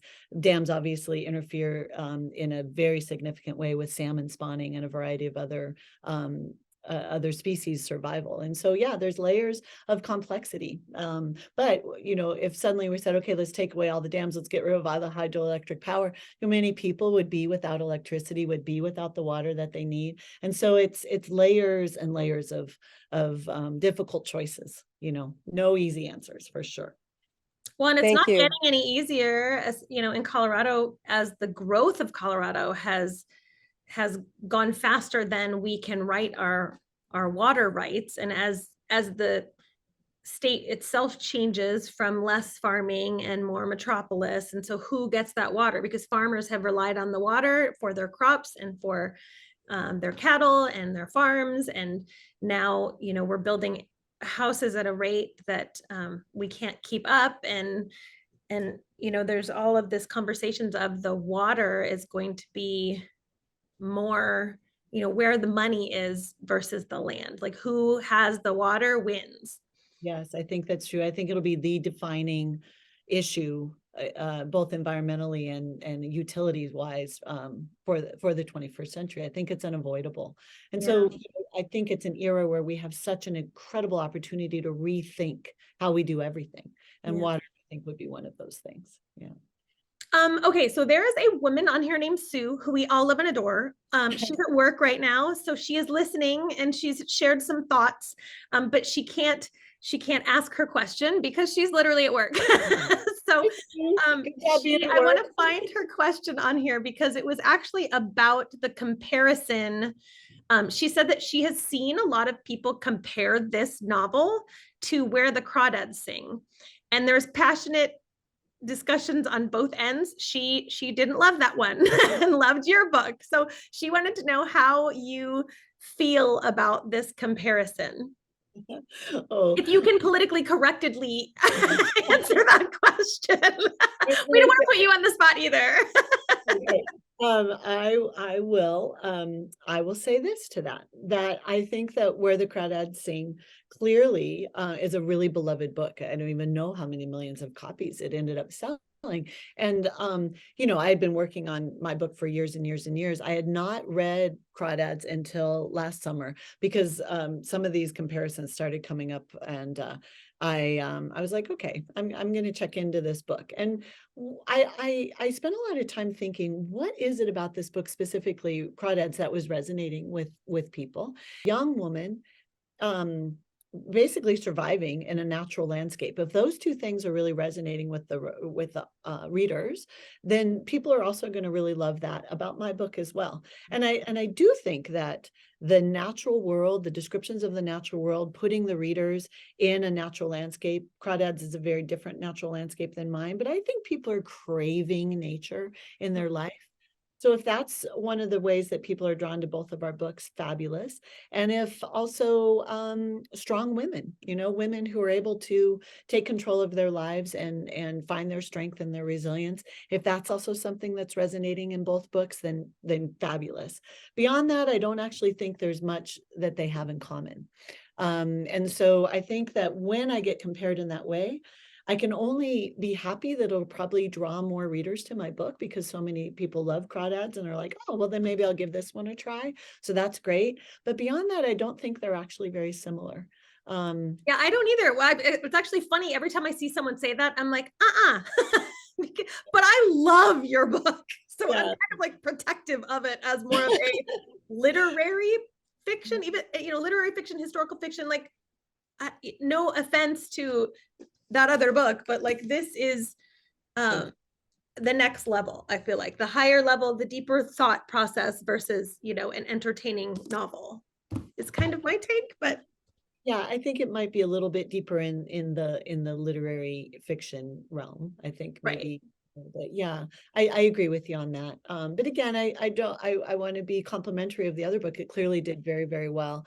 And I'm honored by the comparison, but I do often think, wow, when you actually dig into it, they're not similar books at all. But I hope readers can love both, you know, for sure. I get it's interesting, the comparison, and I do understand that because people are always wondering, what should I read next? And you guys are great sharing that with one another. I know booksellers and in these lovely independent bookshops that I've been visiting, I hear people walk up to the counter and be like, oh, I just am overwhelmed by all your choices. Please guide me. What should I read next? And usually the first question out of a bookseller's mouth is, well, what have you read recently that you liked? And so I've Maggie Shipstead's The Great Circle comes sometimes. I've heard different ones of like, if you're drawn to this, maybe you'll like this one. See, I feel like you're more like William Kent Kruger. Yeah, William Kent Kruger has come up a lot as well. Someone who's more a nature lover and a history lover. I've never actually read his books before, but I really need to pick one up because that's also a comparison. But I'm honored by all of them. And then I also am super psyched when people say that mine also just really stands alone as its own. Yeah. You know, maybe someday people will go into a bookshop and say, well, I really loved Go as a River. What else do you have for me? There you go. Oh, I like that. In the future, we'll just be like, well, this book is. I'll be the new comparison, maybe. Yes. Maybe people are drawn to natural landscapes, whatever it is that you all are loving about this book. You know, it's nice to be able to know what that is and articulate it, and then go seek other writers who are doing something similar. And I love Victoria Nash to my bones, and I just wanted to tell her story as well as I possibly could. And so in that way, it was just such an authentic story. I now have the task of sitting down and writing my second novel. And honestly, so that's my question, is like, if there wasn't a plan with this and this has just been all blessing, what does that, and it took you so long, like what does that look like now that there's like this expectation, or Is there a deadline now for the next book? You can't just take 12 years. Cannot take 12 years. No, I can't take 12 years. Well, I'm of two minds with it. One is, oh no, I don't know how to just sit down and write a novel. I've actually never done that before. That's true. That's one mind, but the other one says, wow, what a blessing. What kind of dream am I living in, that after a whole lifetime of wanting to just be a writer and have my job be to be a writer, that finally, as soon as I'm done with some of the promotion and some of the traveling and whatnot around this book, I get to actually just sit down and do that. That is a fantasy I've had since I was 7 years old. That is no joke. And so I feel less afraid of it than I feel blessed by it. And I'm just going to embrace it as the blessing that it really is, and hope for the best. That's so cool. Do you have kind of an idea of where you want to go, or like a time, a certain era you want to write about, or a certain people you want to write about? I've actually already pitched it to my publisher, Spiegel and Grau, and they've already bought it, actually. What? Are you allowed to like tell us a little sneak peek? I can tell you a little sneak peek. All right, cool. This is the best part about being book clubs. We get the inside scoop. No, I have like just between us. Right. We won't tell anyone. It's true. I actually haven't talked about it very much. I haven't talked about two things. One, yes, I'm writing another novel. And two, I have a film contract on this one. They are making. You do. So you really are going to be the next Crawdads. Is it Reese? I have no idea about that. So first, let me try. And again, I haven't really talked about it very much. Exciting. Oh, how fun. So my second novel that I really don't know these characters well enough yet. That's where I'm at with it, of like, who are you guys? Who I know them, but I don't know them. I don't know them like I know Victoria. So I'm just kind of getting to know them, and I love them, but they're super different than Victoria. And so it's also set in Colorado, because at this point, I have more to say about that. I have a couple other novel ideas that are set elsewhere that I'll get to, but right now I feel like I'm kind of in my groove about speaking about this in a very different way, I hope. Yeah. But I want to set it in southeastern Colorado, where my actual ancestors settled, and around the Sangre de Cristo Mountains, and like Trinidad, Walsenburg, Lamar, Wiley. That's where my ancestry. We still have a ton of family in that area. I also, but I also am bringing characters who have to immigrate here. They have to come here. To Colorado. So they're not deeply rooted. They're actually new to it. I know that I want to bring in some early female mountaineering, because I'm a mountaineer. It's something I'm really passionate about. And some of the early 20th century Colorado history around the coal mines, around the coal mining industry in Colorado. Yeah. So and that, oh, go ahead. Yeah. Do you know, like, one voice, two voices, one timeline, multi-timeline? One timeline, two voices, I think, but they are not coming as naturally as Victoria's. Victoria, I knew first person point of view. I knew her voice. I was in it. It was natural as can be. These characters, and again, I think just because I don't know them well enough yet. Right. I think maybe two perspectives, and I don't know yet, first person or not. I don't know. But that's so fun though. I'll let them tell me. Yeah. What is your timeline? What is their timeline for you? You know, faster than I would prefer, but we started these conversations last summer, and that was before my book went so huge. And so I think everything will be a little put off now that I've spent so much time. I mean, it's being translated into 30 languages. I'm on my way to a European book tour. Oh my goodness. In May and June. Yeah. So that's so exciting. You know, at some point I'll start putting all those countries on there, and all the different covers. Oh, because they're going to be beautiful. Like European covers are always so cool. Really beautiful and very different. They are very different. They're now just choosing. So I know the UK, Canada is already published. The UK is coming up in April. Germany chose the same cover as the UK. Australia and New Zealand have already published. And it's just that it's dominoes after that. Also around Europe, but also in Asia. And so everyone will, I mean, I don't know how many covers I'm going to end up having, but I will post them all on my website, which is just shelleyread.com. I'll polish it up and make it better. Yeah, oh, that's fun though. Like Sue, who was the one I asked her question for, she always puts these like challenges on her page where like, which cover do you like better? This one or this one? This one or this one? Because it's always fun to see how different they are because the markets are different. So what sells, the people that buy off the cover, it's a different beast over there.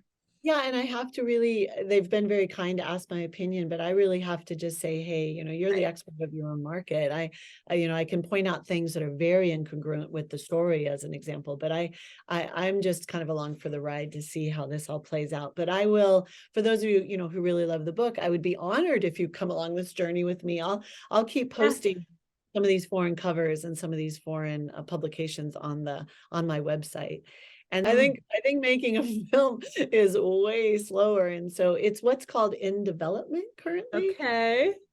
I'm very confident in the production company that has signed it. They specialize in bringing books to film.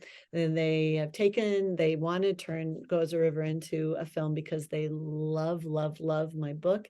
And I think are very trustworthy to maintain the spirit of the novel. Oh, but that's I'm fantastic. very clear on that.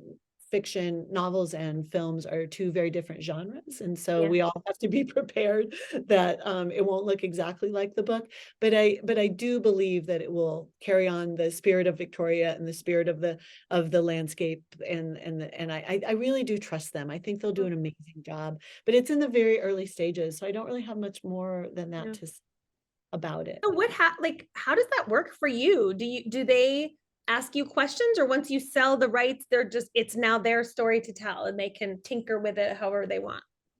I think probably it works both ways, depending on which production company you're working with. But again, I'm working with Mitchell Kaplan and Paula Mazur. They're just incredibly kind, gentle, wonderful people. I mean, honestly, they've become friends of mine. They're so nice and so respectful. And I think they've invited me to be as involved as I want to be. And whereas I don't feel capable of writing a screenplay, it's just not my area of expertise. Right. I feel very invited to participate. And I think that I will know to let go when I need to let go and let them do their thing. But I think they'll be very respectful. So yeah, I'll be involved. Gosh, that is so fun. Well, we are going to keep shouting that. Like, you keep updating your website, keep updating your social media. We'll just keep sharing because I feel like such a personal ownership of like a Colorado author. Like I have to keep sharing and getting people excited about this book. Thank you. That really means the world. I mean, it does. It's one person saying, I love this book, telling one other person, one person sharing it with another person. That is how the love for Go as a River has evolved. It wasn't one of the huge book club picks. It doesn't have a huge marketing campaign behind it. I'm in great hands with my publisher, Spiegel and Grau. They're wonderful. And they've really come through for me with marketing and publicity. But I think the way in which my book has really gotten into so many people's hands is because of you all. Just organic growth of people that love books telling other people you're gonna love this book. Yeah, and I honor, so special. Just honor that so much. It feels so correct. It really does. So thank you. So I loved the phrase, like when it finally came up into the book, like the title, the like Go as a River. Like, how did you pick that as the title? Like, how did you decide that that's what you were going to call this novel? Yeah. Oh my gosh, the more questions you guys ask, the more I'm aware of why it took me so dang long to write this book, because every time you ask me a question, I'm like, oh, that was so difficult. I struggle with titles. I think titles are difficult. Even when I just write a magazine article, titles have to do so much heavy lifting. They have to say so much, but not too much. And I don't even know. But I appreciate that question because I do feel like in the end, I hit on just the right title for the book, but it was not easy. I had 2 or 3 other working titles. One was too long. One was, at one point I just called it Iola. And that was kind of too blah in a way. Right. It was hard and I was tired and I didn't know what to call it. So I Go as a River, once I started figuring out when I really needed to get serious, I just had working titles when they don't really need to do anything. But once I really needed to get serious with this book, with this title, I knew I wanted the metaphor of the river, the symbolism of the river, to mean something in the book. And I am a huge fan of the Vietnamese Buddhist monk Thich Nhat Hanh. I don't know if any of you have ever read any of his work. He wrote Peace is Every Step, just a very peaceful, gentle man. And he, both in the Buddhist tradition and in the Native American tradition, in multiple Native American traditions, and actually probably in a wide variety of spiritual traditions, rivers play a really powerful role about the metaphor of the river and everything we can learn from rivers. And so Thich Nhat Hanh was a brilliant calligraphy artist. He did all of these very simple, very traditional Buddhist calligraphy paintings. And one of them said, "Go as a river." And it was just his very concise way of summing up some of his teachings. I don't ever remember in any of his writing or any of his teachings him saying that phrase exactly, but he often used the parable of the river to sort of, help people understand how to live their best lives. And one of the ways that he used it was that each individual of us is, if we think of ourselves as one drop of water, then we're not very strong. But if we go as a river, we think of ourselves as a drop of water in the overall river of humanity and of the collective, then we're more powerful, or we're stronger together. I think that's really beautiful. That's not the metaphorical angle that I used for my book, but for my book, it's the idea that when we go as a river, when we take that wisdom forward, then we are able to continue to flow forward against obstacle and dam, against challenge. Rivers find a way to continue to move forward. They carve new banks. They go up and down and over and around, just like Victoria had to do. And so the three main rivers in the book, the Gunnison River, the North Fork River, and the Animas down in Durango, they really become metaphors for Victoria's journey of her ability to just pick herself up and move forward no matter what. And so that's kind of the bigger picture, and also the background and how I landed on this title. And when I did, I was like, okay, finally, yes, that's the one. So that's how I got there. It's so magical how you stuck it in there a couple times. It was, it was a little bit of foreshadowing, it wasn't just like a one time you read it in a line. Yeah. Yeah, and I had to decide how much was not enough and how much was too much in order to do that, because Will says it to Victoria early on, and she says something like, I nodded as if I knew what that meant and agreed to meet him the next day. We're very clear from the beginning that Will carries the wisdom to understand what that means. Victoria does not. She's not wise enough yet. And so then the whole trajectory of the book becomes that scene at the end where she's sitting alone next to a waterfall in a river, and she grabs those two pieces of earth in her hands. And she says, I've tried to live my life going as a river, but I only recently understand what that means. And that's sort of when we as the readers start to understand more the depth of the metaphor of the title of the book. And I think Victoria, in a nutshell, Victoria's entire journey is her learning what it means to go as a river. Yeah. Right. And it goes back to that original statement of, that couldn't have been her story or early on. If this was just a coming of age story of a 17-year-old, she would never have gotten to the point where go as a river could be her motto or. Yeah. Right. She needed that time and experience and the overcoming that we all do, that all of us do. I've never felt so wise and so perceptive about my life as I do at 57. And I'm sure at 67 and 77, I'm going to look back at 57 and think how much I didn't know. Right. And so I know just challenges and experiences, our victories and our grief and all of the different things that make us human. We gather, rivers also gather. They gather way, and we gather. And so yeah, that is, I think, Victoria's story, but it's all of our stories, I think. Right. Are there authors from your past or from your youth that inspired you as you came into your own as a writer? Because it's taken you a long time to kind of find your voice and your style. Is there someone you like connect with that you have always loved and knew that you wanted to write like that? Yeah, I do, because I had been a literature professor, and Right. did my undergraduate, my master's, and my PhD work is all in literary studies, with sides of creative. Well, I'm not a very, I'm a very interdisciplinary thinker. So I was always that student being like, give me more. I was doing my PhD in literary studies. I'm like, can I also study philosophy? Can I take these classes in the history department? They were so sick of me. They were like, oh my God, just follow the rubric. And I was like, I can't do it.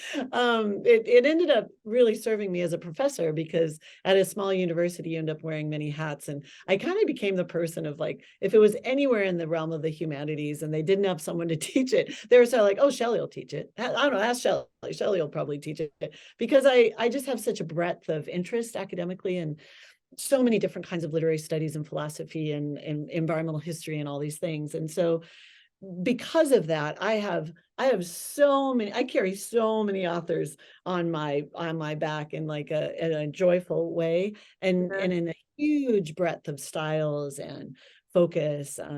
I love Eastern European literature. I actually take my honor students to Prague, and we study Eastern European literature and history, and I teach them about revolution. I mean, there's so many layers of things that I love. And I think, though, the commonality of all the different writers that I love are people that dig in with deep heart and deep authenticity. And so I do not write like Virginia Woolf, but I adore I don't write like some of the Eastern European poets that I study and I love, but I love them. And I think it's just because they're so real, and they're so kind of tortured in some ways of trying to get the human experience into language. But in terms of a writer who I've always admired, and some people, it's the greatest compliment ever when people tell me I write like her, and that would be Marilynne Robinson. And I don't know if any of you read Marilynne Robinson. For some people, she's potentially a little bit slow. I think she, as a thinker and as a human, is a genius. She also writes a lot of nonfiction, especially she is a very religious person, and she writes so brilliantly about issues of spirituality and the way in which that can have meaning in our lives. She also she's a professor, and she's a literary genius, but she also, her writing, she wrote the novel Housekeeping. That's older. And then Gilead, it's, that shows up on a lot of favorites of all time books, Gilead. And then some of the characters that were included in the novel Gilead, she then went on to write about them. And anyway, I adore her. And her way of writing, that's very character-based and very place-based, may have had more influences on me in a contemporary sense, in a non-academic sense. I love Terry Tempest Williams. She's a nature writer from Utah. I love Mary Oliver and the nature poetry that she creates. And so honestly, I mean, my list is hundreds of writers long. That's so fun, though. I mean, we rarely get the chance to ask, not just an author, but a professor of literature. I think for anyone who reads, the great works of literature, quote unquote, that you're kind of supposed to love as university students or as a high school, whatever, they're not for everybody. I've always tried to find out in my students, well, what do you love? What do you hate? I'm not going to force this down your throat, because then you're just going to hate literature and you're going to hate English class. And so I always try to encourage every reader in my life to find the books that work for you, and don't assume that you should love them just because, I've never been like a professor that sort of name drops famous, oh, in the Shakespearean drama. If you love Shakespeare, fabulous, power to you. If you can't stand it, power to you also. Go find something else. There's so many brilliant writers out there, so many brilliant things to read. I think it's just about finding what you love, and that is wonderful. That's all you need. Which plays in perfectly to Alina's question. Any books that you're reading right now that you really enjoy, or who are you reading right now? Do you even get time? You're a nerdy reader like us, so. Such a nerdy reader. I'm in this kind of complicated moment when I don't really read other people's fiction when I'm trying to write my own. That makes sense, because their voice ends up in your head. Oh, I mean, I try to get so immersed in the story that I'm digging into and trying to work out. And I Right. don't want, I just can't. I like physically can't hold both stories. Mm. And so because I'm out on the road talking so much about Victoria, you want to know what book I just read? It Yeah. was the She's like, by the way, go buy this book. This was really good. I just recently read this book. You might all really love it. You should check it out.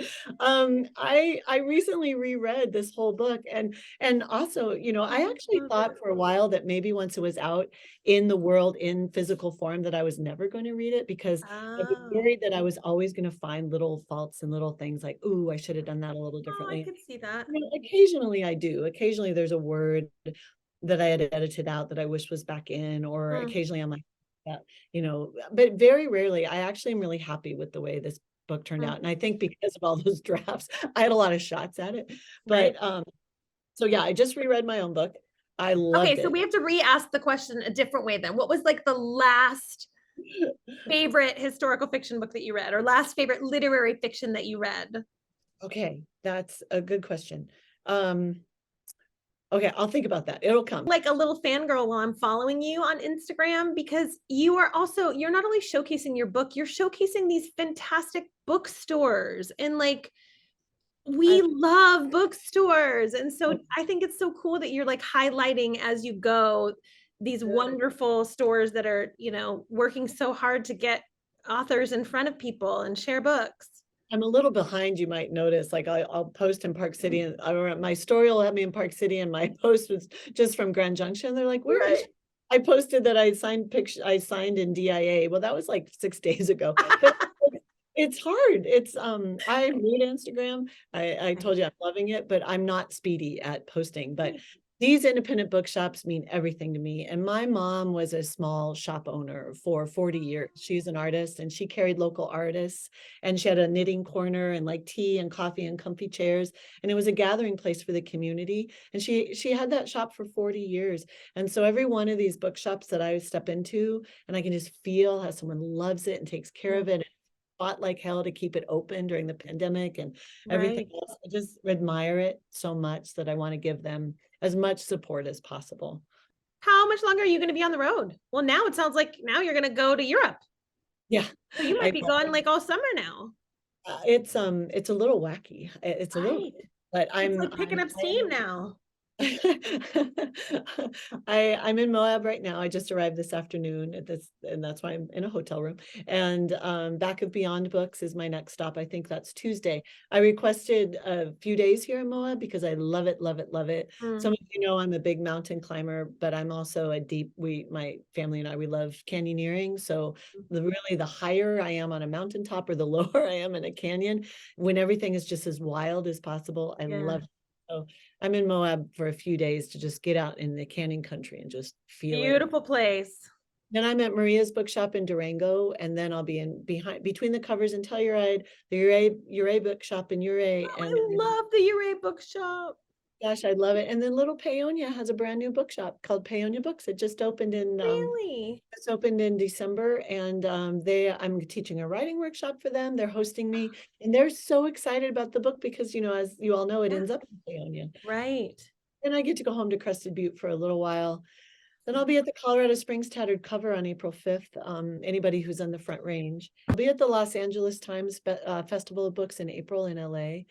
And a big, fabulous fundraiser in Indianapolis. I'm so honored they chose me. They only choose 5 authors. Sudeikwa Johnson is one. We love her. Yes, I know. I'm so honored. I'm in great company, but I have to get up on this huge stage with like big jumbotrons, and Wait, is this the one that's in LA or is this the one that's in Indy? Oh, the one in Indianapolis is the one where I have to be on a huge stage, but the LA Festival of Books, is that where you'll be? Is in LA? Yes, LA. That's the Festival of Books. Yes, Your panel. I'll be on a panel with them. Yeah. Okay, so the one that's in Indianapolis is the one that has Sadiqa? Yes. Look up, it's Indy. And when is that? April 22nd, I feel like. 42nd annual. It's called the Indie Book and Author event. 42nd annual, I believe, where they celebrate best-selling authors and raise money to send kids to college. It's like this perfect combination. So cool. Everything I love, and I'm totally honored that I've been invited to Europe. publishers throughout Europe. And so I'm just like on this ride where I'm like, just tell me what to do and I'll show up and do it. How fun. Well, I'm just so excited for you. I mean, I think this is so special and it's so fun to see you just explode right now and see so many people connect with this book and fall in love with this book and share this book, because it is not every day that you have a, you know, a debut novel take off like this. Yeah, that's very true. It's very true. I'm over the moon grateful for myself as a writer, but also just to put Victoria Nash's story in the world. I Yeah. hope it helps people. I hope it inspires people. The fact that all of you carry her in your heart, that's really the most meaningful thing of all of this. I mean, Yeah. I'm thrilled to get to change my life in this way, to now focus on writing. Thrilled out of my mind, but really, what does any of it matter if I'm not putting something out into the world that matters to other people? And so the Right. fact that it matters to all of you and that people are loving her story, that's the dream. That's the dream. Well, it's a universal theme, you know, that longing for home, that longing for connection, the, you know, love and acceptance. That's we can all connect with that. What we all want. Yeah, it's what we all want. So yeah. Well, Here we- Shelley, thank you so much for your time. We really appreciate you giving so much of your heart to us. Oh, you're so welcome. I'm happy to join you guys anytime. Maybe as the movie starts to develop, we'll do this again and we can talk about it. I would love it. We are here to endorse you anytime. And when that next book comes around, we will do this again. We love having authors back. We definitely tend to have our favorites. So. Well, thank you. It's been a huge joy to see your faces and get to answer your questions. And thank you guys. And like I said, the only other time I've been able to do this, I will start doing this more often with people who have Right. actually like book clubs. But you guys are second. The first one was in Amsterdam in December, because wow. my publisher there, they're translating it into Dutch. But my publisher there sent the advanced review copy in English out to a group of booksellers who all spoke English, and we were able to gather and actually talk about the book. So they were my very first book club ever. And then I have you guys, you know. Well, this is so fun because it's like a different level when you can finally say like, all right, let's talk about this ending. Why was it open-ended? Or let's talk about this scene. Why did you choose this? And Oh my gosh. we love it because it helps us. You know, we always joke, like once we like a book or we love a book, but then we talk about it and then it is like our favorite book ever. So whenever we take that next step and like talk about a book again, it makes us just love it even more. So this platform allows us to do this. It's incredible. Yeah. It is magical. As much as I poo-poo technology all the time, it enables me to do this and get to, you know, I'm definitely a book person. I prefer my books, but this has been wonderful to be able to connect with other authors and readers across the country and across the world. So true. So thank you guys. Thank you for your time and thank you for your support of my book. And I just bless you all. And thanks everyone for joining us tonight and chatting with us and having such fabulous questions. I really appreciate all of you so much. You make this book club what it is. This would not be as fun without all of you. So thanks for being here. Okay. Thank you so much. All right. Bye-bye. All right. Thank you so Bye, much. Shelley. Good luck on all this next step of your trips. Okay, sounds good. I'll keep posting. Figure it out. Keep posting, keep sharing. We'll keep sharing. Okay. All right. Thanks, guys. Take care. Bye. Okay, well, how fun was that? These types of author interviews just feed my soul, fill my heart. They're so fun. I hope that you enjoyed this. I hope that you run out and snag this book. It is fantastic. I am so excited to shout this one from the rooftops. It's not only a fabulous book, but it being a local Colorado author is just so special to me. So congratulations, Shelley, and everyone watching. I hope that you will continue to join us. Be sure to subscribe to my channel, however that happens in the magical internet world.